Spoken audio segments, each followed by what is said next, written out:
오늘 하나님께서 우리에게 주신 말씀 마태복음 6장 9절에서 13절까지의 말씀을 한 목소리로 같이 읽겠습니다. 6장 9절에서 13절까지의 말씀. 그러므로 너희는 이렇게 기도하라. 하늘에 계신 우리 아버지여, 이름이 거룩히 여김을 받으시오며 나라가 임하시오며 뜻이 하늘에서 이루어진 것 같이 땅에서도 이루어지리이다. 오늘 우리에게 일용할 양식을 주시옵고 우리가 우리에게 죄 지은 자를 사하여 준 것 같이 우리의 죄를 사하여 주시옵고 우리를 시험에 들게 하지 마시옵고 다만 악에서 구하시옵소서. 나라와 권세와 영광이 아버지께 영원히 있사옵나이다. 아멘. 할렐루야. 하나님께서 주시는 은혜와 평강이 우리 성도님들 위해 늘 충만하시기를 주님의 이름으로 축원드립니다. 대한민국의 이 정치 정세 때문에 우리 편도체가 몹시 불안합니다. 편도체가 막 자극이 될 때 우리 안에서 어떤 현상이 일어나냐면 분노가 일어나거나 두려움이 나타나거나 짜증과 여러 가지 부정적인 감정들이 우리에서 막 솟아납니다. 그래서 정상적으로 생활하기 힘들 정도로 손이 떨리기도 하고 하는 일들. 내란의 주범인 대통령이 풀려나오는 모습을 보고 어떤 분은 환호하셨겠지만 어떤 분들은 분노하고 걱정하고 염려하는 편도체가 다 불안한데요. 그럴 때마다 우리가 강력하게 긍정확언해야 됩니다. 차분하고 침착하게 즐거운 마음으로 할 수 있다. 이 편도체가 안정이 되고 전전두필이 활성화돼야 우리가 이성적인 사고를 잘 할 수 있습니다. 성경을 필사하고 좋은 책을 필사할 때 우리 뇌에서 일어나는 작용 중에 하나는 뭐냐 하면 우리 편도체가 안정이 돼요. 그래서 편한 전활이라고 그러는데요. 편도체가 안정이 되면 반대로 전전두필이 활성화되고 그러면서 우리 안에서 회복 탄력성이라고 하는, 그래서 집중력이라든지 판단력이라든지 그리고 학습 능력이라든지 이런 것들이 우리 뇌를 잘 사용할 수 있는 그런 환경이 조성이 됩니다. 우리가 살고 있는 이 세상은요, 계속 우리를 자극해서 그래서 이런 부정적인 감정들을 솟아나게 하고 그것으로 인해서 우리가 우리의 삶에 큰 지장을 받게 하는데, 그렇기 때문에 우리가 더 집중해서 이렇게 안정된 삶을 추구해야 됩니다. 그래서 성경을 필사하는 것이요, 단순히 우리가 하나님을 알아가는 예수님의 말씀을 더 깊이 아는 것뿐만 아니라 그것이 우리의 몸에도 육체에도 뇌에도 훨씬 더 좋은 일이다 라는 사실입니다. 아침마다 일어나셔서 긍정하건 하나님의 말씀으로 하나님께서 나를 그리스도 안에서 받아주시고 그리스도 안에서 나는 특별한 존재가 되었고 그리고 나는 하나님 나라의 백성 공동체로 속하였습니다라는 긍정학원과 함께 우리 아침에 성경을 한 구절 필사할 때 그때 우리의 우리의 뇌가 깨어날 뿐만 아니라 그날 하루의 삶이 완전히 새롭게 변화되는 줄 믿습니다. 그렇게 강하게 나에 대해서 진심으로 하는 말은 즉각적이고 절대적인 효과가 있어요. 그러니까 우리가 50대, 60대가 넘어가면 이 치매, 이 뇌 기능이 세포가 죽어가면서 일어나는 이런 질병에 대해서 걱정을 합니다. 걱정만 해서는 안 되죠. 그것을 예방하기 위해서는 우리가 끊임없이 우리의 뇌를 잘 사용해야 되는데요. 그 중에 좋은 것이 바로 성경을 필사하는 것이에요. 그러니 이렇게 어지러운 때 폭풍 속에서도 우리가 흔들리지 않는 비결이 있습니다. 그건 뭘까요? 나의 정체성을 분명히 하는 거예요. 나는 누구인가? 그 분명한 정체감 안에서 흔들리지 않고 견고하게 서게 되는 줄 믿습니다. 우리가 주기도에 예수님이 가르쳐진 기도를 통해서 그 기도의 정신을 함께 나누고 있습니다. 하늘에 계신 우리 아버지요. 아버지의 이름이 거룩히 여김을 받으시오며 그 아버지의 나라가 임하시오며. 그래서 지난주부터 오늘까지 하나님 나라에 대해서 함께 말씀을 나누고자 합니다. 창세기부터 요한계시록까지 성경에서 우리가 꿰뚫어 볼 수 있는 핵심적인 사상은 무엇이냐? 바로 하나님 나라입니다. 예수님이 이 땅에 오셔서 가장 먼저 선포하신 말씀은 뭘까요? 회개하라, 하나님 나라가 가까이 왔느니라 라는 말씀입니다. 그러니 하나님 나라는 예수님의 핵심 사상일 뿐만 아니라 그 나라의 특성을 제대로 이해한 사람은 그 나라가 오게 하여 주시옵소서 하고 기도하게 돼요. 그러니 이 나라의 어려움 가운데서 우리 대한민국이라는 공동체가 큰 위기를 맞고 있는 상황 가운데서 우리 그리스도인들이 나라를 위해서 기도할 수 있는 건 뭘까요? 하나님의 나라가 이 땅에 임하게 해달라고 기도하는 것입니다. 성경을 필사하시면서 느꼈겠지만 하나님 나라는 어떤 사람들이 있는 나라이냐? 심령이 가난한 자, 애통하는 자, 온유한 자, 의에 줄이고 목마른 자, 긍휼히 여기는 자, 마음이 청결한 자, 화평케 하는 자, 의를 위해서 박해까지도 무릅쓰는 사람들. 이런 사람들이 그 나라에 가득하다면 그 나라는 어떤 나라가 될까요? 하나님 나라가 되어지는 것입니다. 왼뺨을 쳤는데 오른뺨까지 내밀어주는 사람이 있다면 그럼 이 땅에 다툼과 싸움이 일어날 일이 없을 것입니다. 오리를 가자고 하는데 심리를 가주는 사람이 있고 겉옷을 벗어달라 그러는데 속옷까지 벗어주는 사람이 있는 나라라면 우리가 살만하겠죠. 근데 우리 현실의 삶이 이렇게 힘든 이유는 뭘까요? 주려는 사람보다 뺏으려는 사람이 많고 의보다는 자기 욕심이 앞선 세상 가운데 살고 있습니다.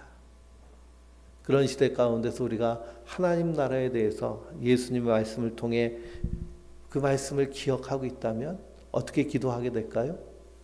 그 나라가 오게 하여 주시옵소서.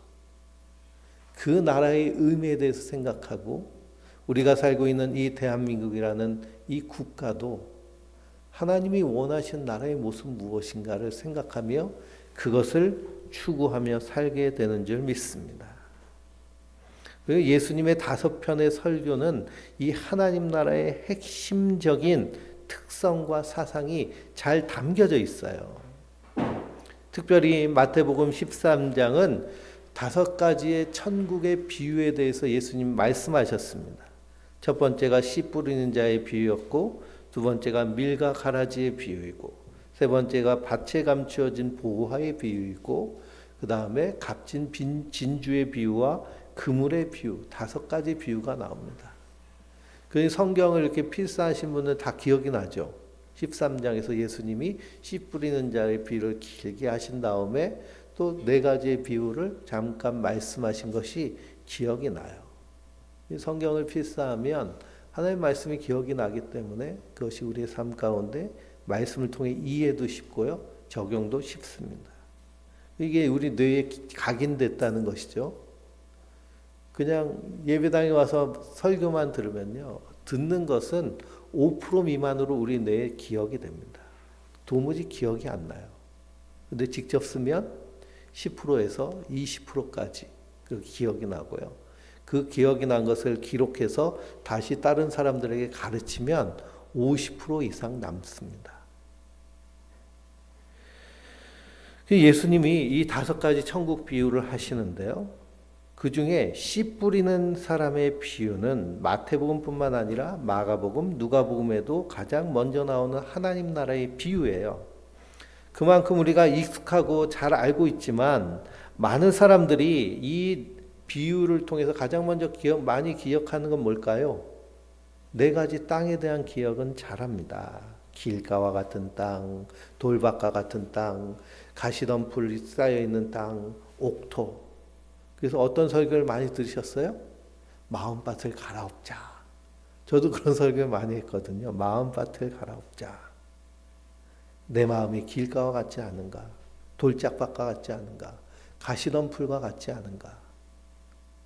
이건 또 상담 심리학적으로도 되게 설교하기 좋은 본문이기 때문에 저도 많이 사용했습니다. 근데 예수님은 이 비유의 말씀을 전하시면서 이 비유의 말씀의 제목을 정하셨어요. 뭐라고 정했을까요? 씨 뿌리는 사람의 비유를 들으라 라고 하십니다. 씨 뿌리는 사람의 비유를 들으라. 그리고 예수님의 관심은 밭에 있기보다는 어디에 있어요? 씨 뿌리는 사람의 관심이 있는 거예요. 그래서 이 비유는 하나님 나라의 특성을 설명하는 마태복음 13장 초반에 등장하는데요. 서론이고 매우 중요합니다. 그래서 여기서 밭이 더 중요한 것이 아니라 씨를 뿌리는 것이 중요한 거예요. 그리고 예수님이 오셔서 이미 씨를 뿌리셨다는 사실이에요.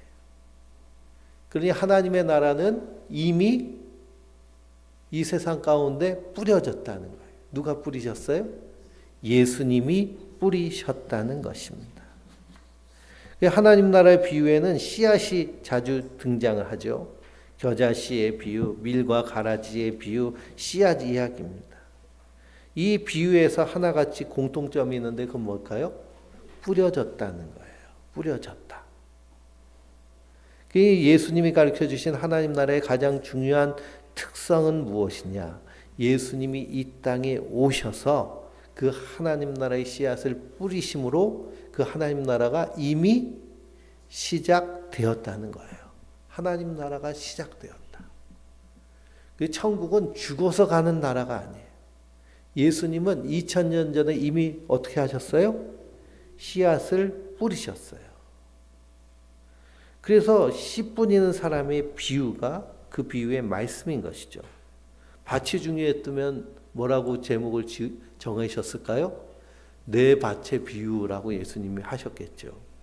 근데 씨 뿌리는 자가 핵심인 것입니다. 그래서 그 씨 뿌리는 사람이 누굴까요? 바로 예수님이세요. 예수님이 뿌려 놓으셨어요. 그래서 예수님이 가르쳐 주신 하나님 나라의 가장 중요한 특성은 예수님이 오셔서 하나님 나라가 시작되었다는 것입니다. 그물의 비유도 마찬가지예요. 13장 47절에서 50절까지 나오는 하나님 나라는 바다에 그물을 던져 놓아 온갖 고기를 잡아 올리는 것인데, 그러니 이 그물이 어떻게 됐어요? 내려져 있다는 것입니다. 이 그물은 그냥 내려놓고 며칠 있다 와가지고 배가 이렇게 끄집어내면 거기 물고기가 이렇게 많이 잡히는 것처럼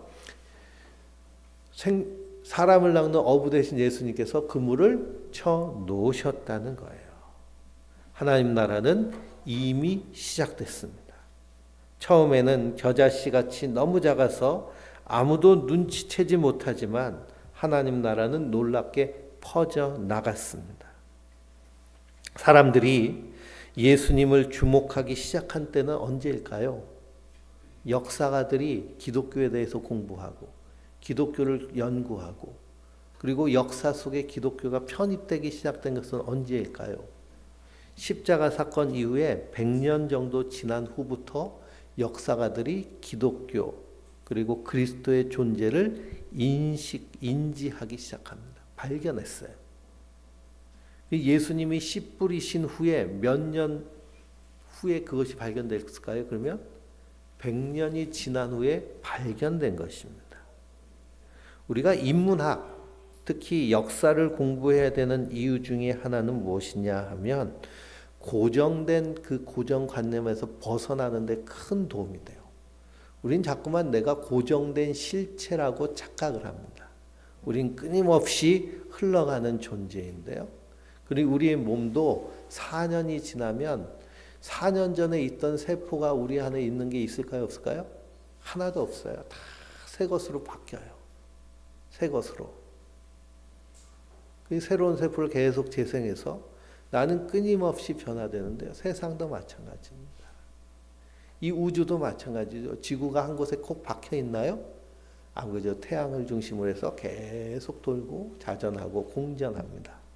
그럼 이 태양에 꼭 박혀 있을까요? 그렇지 않죠. 우리 은하를 중심으로 해가지고 계속 돕니다. 영원의 시간, 하나님의 시간 안에서. 우리는 기껏 살아야 100년 살기가 힘들죠. 물론 이제 우리 청년 세대들은 기대 수명이 150년 정도 잡고 있습니다.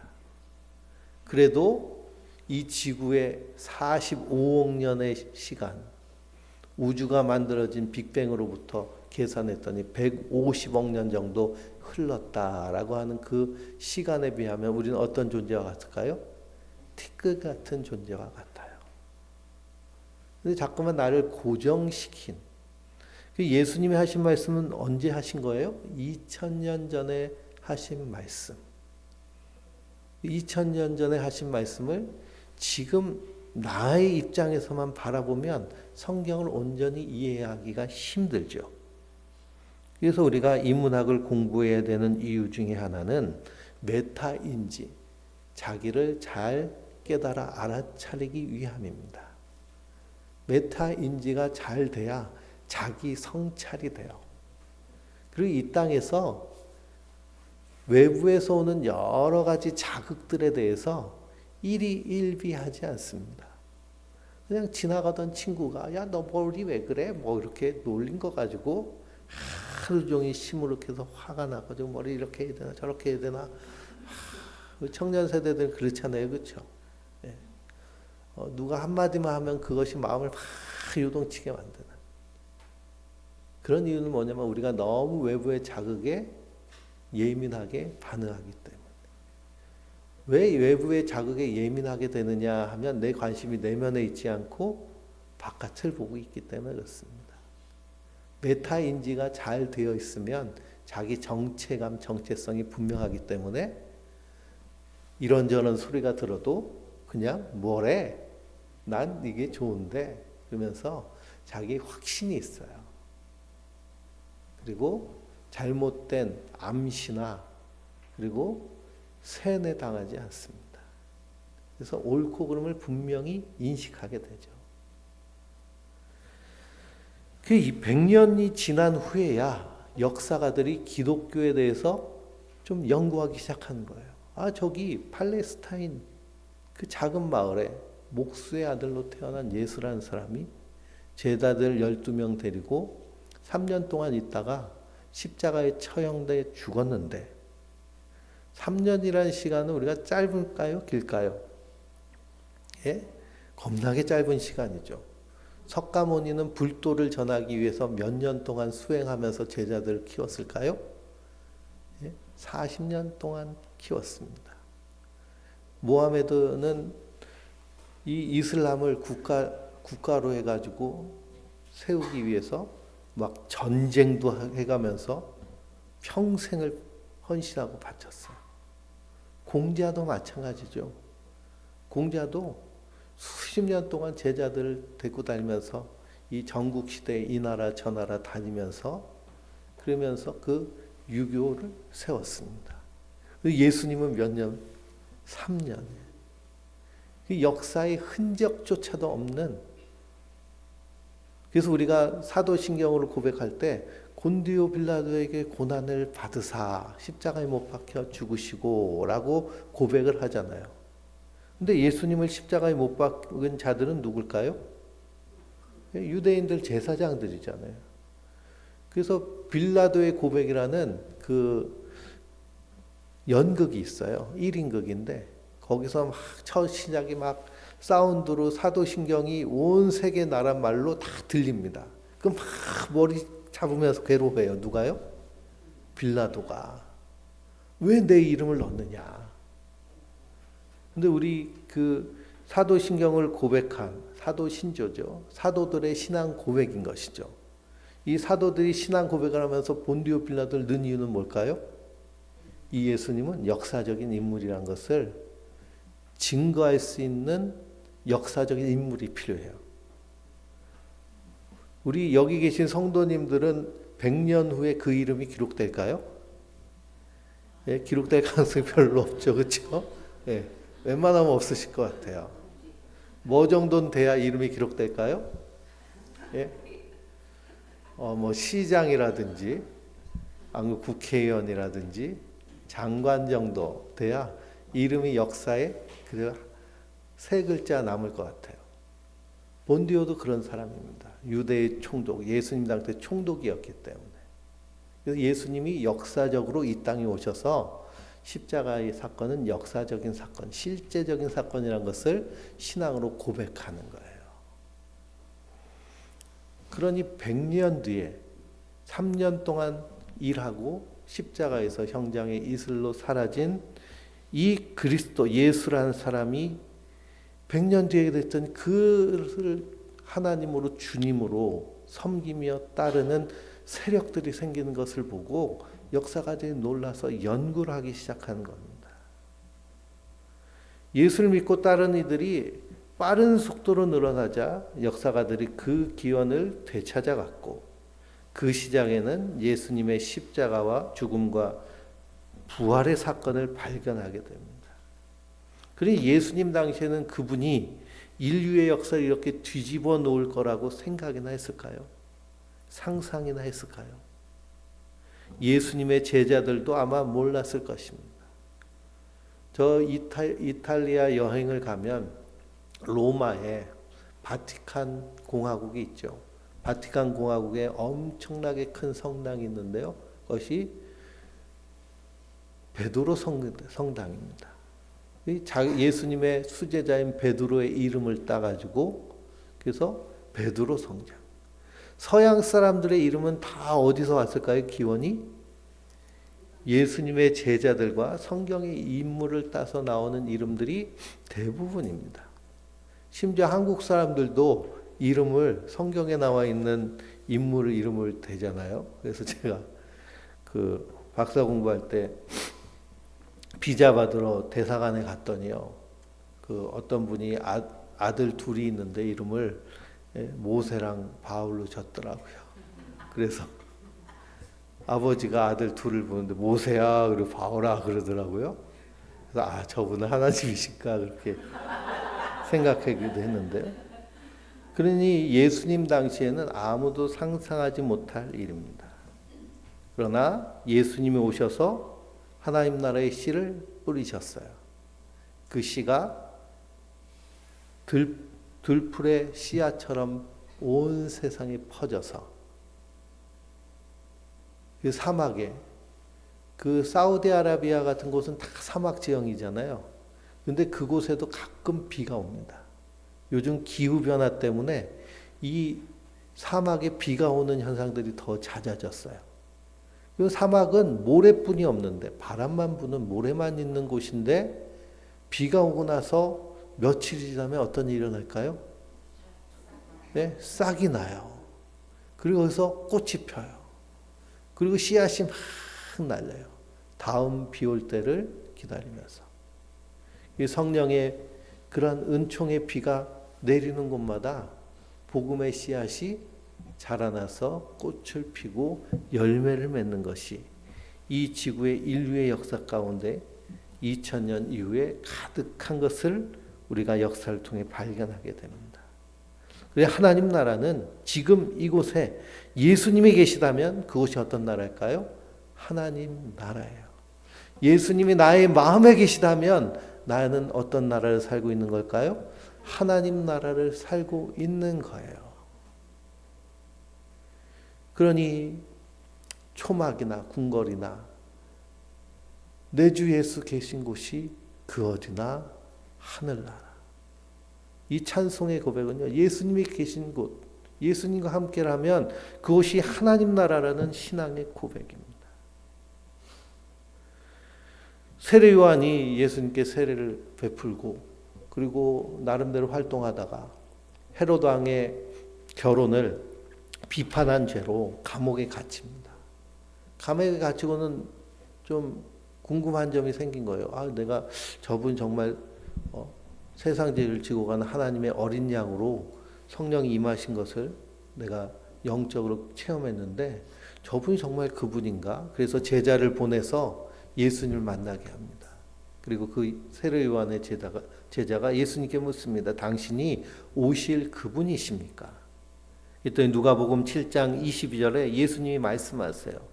너희가 가서 보고 들은 것을 요한에게 알리되 맹인이 보며 못 걷는 사람이 걸으며 나병 환자가 깨끗함을 받으며 귀 먹은 사람이 들으며 죽은 자가 살아나며 가난한 자에게 복음이 전파된다 하라라고 하십니다. 그러니 예수님이 가시는 곳마다 병이 고침을 받고 귀신이 쫓겨나고 그리고 놀라운 회복이 일어납니다. 그로 인해서 이 아픈 것, 귀신 들린 것, 온갖 어그러짐이 사라집니다. 빛이 비치면 어둠이 사라지듯이 예수님이 가시는 곳마다 회복함이 일어나서 창조의 원래 모습 그대로 회복되는 일이 일어났어요. 그로 인해서 하나님 나라의 다스림이 드러났습니다. 이게 하나님 나라예요. 예수님이 이렇게 능력을 행하시니 유대인들, 바리새인들이 그 예수님을 귀신의 왕 바알세불의 힘을 빌려서 쫓아낸다고 비방합니다. 그때 예수님이 이렇게 말씀하세요. 내가 하나님의 영을 힘입어 귀신을 쫓아내는 것이면 하나님 나라는 너희에게 임하였느니라 라고 하십니다. 그러니 하나님의 영, 성령님이 임하고 계시면 하나님 나라는 이미 시작된 것이에요. 근데 우리가 단순히 예수님이 병을 고치신 것, 그걸 통해서 질병을 낫게 하는 의사로서의 예수님만 보면 잘못된 것입니다. 과학이 발달하고 의학이 발달하면서 많은 질병의 문제들이 해결됐죠. 그러나 우리는 거기서 사고의 확장을 할 필요가 있습니다. 육체의 질병만 질병이 아니고요. 그 육체의 질병으로 해서 오는 마음의 병도 질병으로 볼 수 있습니다. 장애인으로 태어날 수도 있죠. 근데 장애인으로 태어나면 그 장애로 인해서 정신적인 장애까지 입는 경우가 많이 있습니다. 근데 우리가 잘 알고 있는 닉 부이지치 목사님 같은 분은 태어날 때 팔과 두 다리가 없는 상태로 태어났습니다. 그러니 사지가 없는 상태로 태어난 것이죠. 8살까지 자살을 끊임없이 시도할 정도로 그렇게 자기에 대한 고통과 괴로움이 가득 찼습니다. 우리도 아마 그 상황이 됐으면 그런 선택을 할 수 있을 것입니다. 그런데 그분이 예수님을 만났어요. 예수님을 만나고 그리스도 안에서 자기의 존재의 가치를 깨닫게 됩니다. 나를 통해 하나님이 하실 일이 있으실 거야. 그리고서는 이 부모님이 얼마나 용감한지 장애인 학교를 보내지 않고요. 일반 학교를 보냈어요. 그래서 일반 학교에서 공부하고 필기를 할 때도 입에다 펜을 물어서 필기하고 친구들과 놀고 싶어서 몸뚱아리로 뛰면서 축구도 하고. 그런데 놀랍게도 그 모습을 보고 그 친구들이 선생님이 막 우는 거예요. 자기는 팔다리가 멀쩡한데 저렇게 팔다리 없는 저 닉 부이지치가 저렇게 해맑게 살아가고 삶의 용기를 갖고 그리고 활동하는 모습을 보고 감동을 받는 겁니다. 그래서 이분이 깨달았어요. 하나님 나에게 주신 사명이 이것이구나. 그래서 목사가 돼서 세계를 다니며 그 복음을 전하고 있습니다. 하나님 나라를 전하고 있어요. 팔다리가 없어도 하나님 나라가 임하니 어떤 일이 될까요? 오히려 더 큰 일을 할 수 있게 됩니다. 하나님 나라가 임하면 이런 일이 일어나는 거예요. 단순히 병을 고치는 것에 멈추는 것이 아니라 그 무너진 사람을 일으켜 세워서 하나님의 일을 하게 하시는 줄 믿습니다. 그래서 우리가 믿는 것은 예수님이 그리스도이심을 믿는 거예요. 하나님이 약속하신 것, 하나님이 하신 일과 앞으로 하실 일을 마음속에 받아들이고 그리고 이 땅에서 힘써 그 나라를 살아내는 것. 이것이 완전한 회복을 이루게 되는 줄 믿습니다. 예수님이 계신 곳마다 이런 놀라운 회복이 일어나고 단순히 회복되었을 뿐만 아니라 이제는 한 걸음 한 걸음 발걸음을 옮길 수 있는 삶의 진보를 이루신 분이 바로 예수님이십니다. 하나님 나라는 그렇게 시작된 거예요. 예수님이 씨를 뿌리심으로 하나님 나라가 임하였습니다. 그래서 하나님 나라가 예수 그리스도를 통해 이미 임했다는 말, 여기서 왔다, 임했다라는 뜻, 예수님이 이런 말씀을 많이 쓰시는데요. 마태복음 9장을 보면 나는 의인을 부르러 온 것이 아니라 죄인을 부르러 왔다라고 하십니다. 또 내가 너희에게 평화를 주러 온 줄 생각하지 마라. 평화가 아니라 뭘 주러 오셨대요? 칼을 주러 오셨다라고 표현하십니다. 인자는 섬김을 받으러 온 것이 아니라 섬기러 왔고 많은 사람을 위하여 자기 목숨을 값을 치르려고 왔다라고 표현하십니다. 예수님 이 땅에 하나님 나라를 주시려고 씨를 뿌리러 오신 거예요.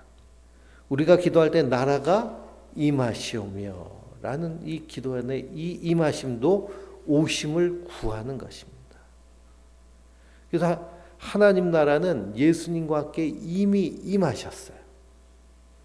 그렇지만 아직 완전히 이루어지지 않은 나라가 하나님 나라예요. 그리고 우리가 마태복음 예수님의 설교를 필사하면서 마지막 설교는 바로 추수할 때의 이야기를 예수님이 하십니다. 그러니 마태복음에 기록된 하나님 나라는 이미 왔다는 현재성과 동시에 또 다른 특성이 있는데 그것이 뭐냐? 추수할 때. 그래서 이미 아직이지만 완성될 하나님의 나라에 대해서 예수님은 우리에게 보여주고 계세요.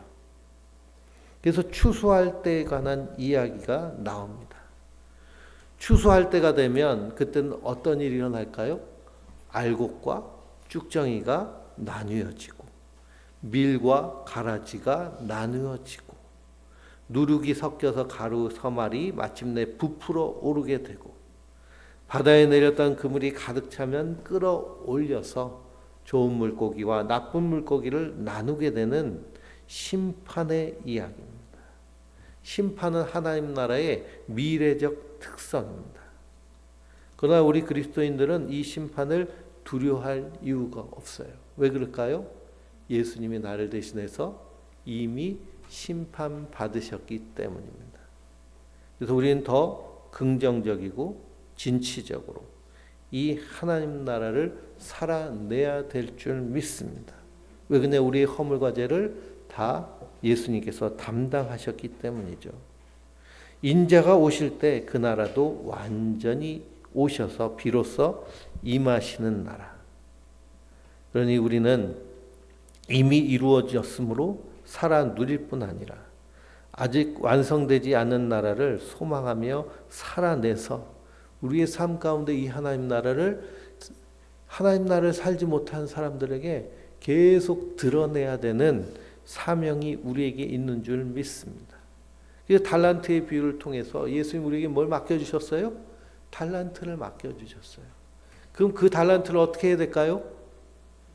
열심히 사용해야 되는 거예요. 열심히. 그냥 땅에 묻어두지 말라는 거예요. 우리를 청지기로 불러주셨습니다. 예수님이 그 말씀을 하시면서 뭐라고 하세요? 누가 가서 이 집 사람들에게 양식을 줄 수 있겠느냐 하십니다. 양식, 하나님 나라를 전하는 것, 그래서 생명을 누리게 하는 것, 이것이 우리에게 맡겨주신 사명인 줄 믿습니다. 그러니 청지기의 비유, 열처녀의 비유, 양과 염소의 비유, 인자가 올 땐 아무도 모르지만 어떻게 하라는 거예요? 깨어 있으라는 겁니다. 깨어 있으라. 깨어 있으라. 그래서 이미 임한 하나님 나라와 완전히 임할 하나님 나라, 그 두 사이에서 살아가는 우리는 갈등을 피할 수 없습니다. 씨 뿌리는 사람의 비유에서도 그 갈등이 잘 나타나 있죠. 길가와 같은, 돌짝과 같은, 가시덤불과 같은. 그러니 악한 자가 와가지고 말씀이 뿌리내기 전에도 잡아가고 돌밭에 떨어졌으니 시련이 닥치면 뿌리가 약해서 말라버리고 가시던 불에 떨어지면 세상 염려 욕심으로 제대로 자라지 못하고 이런 세 가지의 마음 우리 안에 다 있잖아요. 옥토도 있지만 그러니 기회만 있으면 시련과 핍박, 유혹과 시험으로 끊임없이 우리를 시험합니다. 악한 자는 우리가 핍박과 유혹 사이에서 좌출우동하면서 하나님 나라 복음을 따라 살지 못하도록 끊임없이 고통을 가기도 하고 유혹하기도 합니다. 씨 뿌리는 사람의 비유는 이 점을 명확히 우리에게 보여주고 계세요. 그래서 우리에게 하나님 나라를 살아낸다는 것은 영적 전쟁이라는 사실입니다. 밀과 가라지의 비유도 이 갈등을 더욱 자세히 설명해 주시죠. 보통 가라지의 비유라고 하는데요. 가라지는 주인공이 아닙니다. 그렇기 때문에 밀과 가라지. 주인이 좋은 밀씨앗을 뿌렸어요. 그런데 원수가 밤중에 와가지고 가라지도 함께 뿌려버렸습니다. 그게 같이 자라요. 종들이 와가지고 좋은 씨앗을 뿌렸는데 왜 여기 이런 게 났을까요? 그러면서 뽑아버릴까요? 그랬더니 주인이 뭐라 그래요? 가만두어라 라고 하십니다. 가만두어라. 가라지를 뽑다가 밀까지 살 수 있으니 가만두어라 라고 하세요. 여기서 예수님의 마음을 우리가 생각해 볼 수 있습니다. 가라지는 악한 자의 아들들이고 그들이 만들어내는 방식은 하나님 나라 방식이 아닌 세속의 방식, 하나님의 가치관이 아닌 세속의 가치관 이런 것들로 가득 차죠. 그 영향력이 개인에게뿐 아니라 공동체, 사회 문화에 무섭게 자리 잡고 자라나고 있습니다. 그 가라지를 다 뽑아버리면 어떻게 될까요? 누구도 뽑힐까요?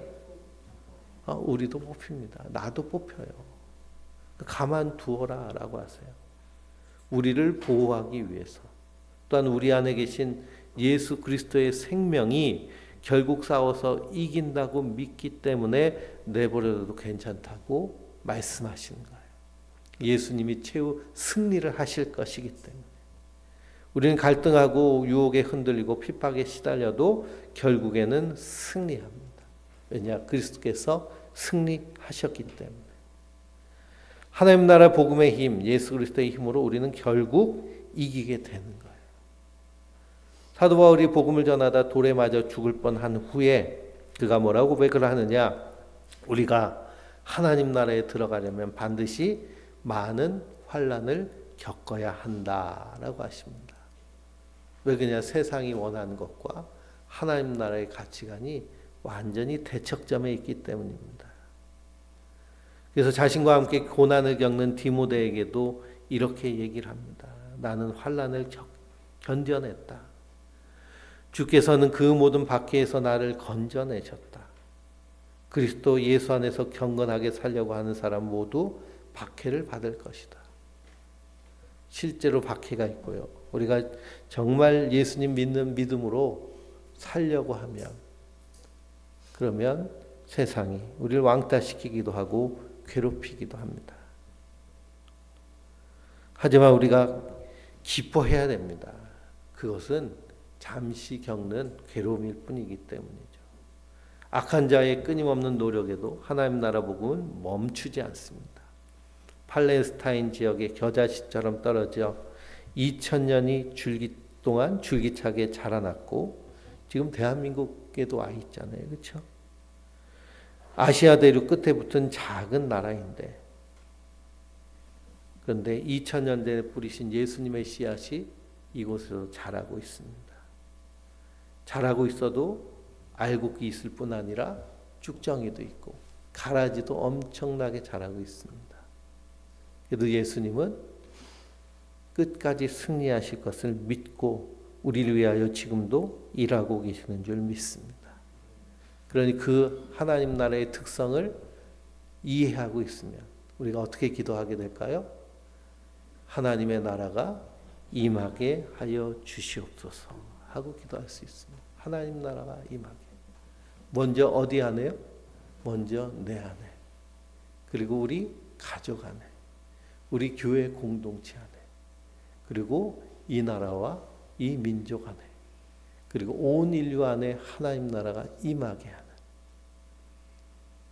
하나님 나라의 분명한 그 의미를 깨닫게 되는 줄 믿습니다. 기독교 국가, 실제적인 기독교의 세속 권력을 갖고 나라를 세우려고 하는 그런 생각을 가지고 있는 사람들이 있습니다. 근데 하나님 나라는 세상 권력을 거머쥐는 그런 나라가 아니에요. 그 하나님 나라의 가치를 가지고 사는 사람들이 세워가는 나라가 하나님 나라인 줄 믿습니다. 그래서 한 주간도 우리가 하나님 나라 안에서 하나님 나라를 살아내며 그리고 그 하나님 나라를 더욱 견고하게 세상 가운데 드러내는 그 일을 온전히 감당하는 하나님의 백성들 되시길 주님의 이름으로 축원드립니다.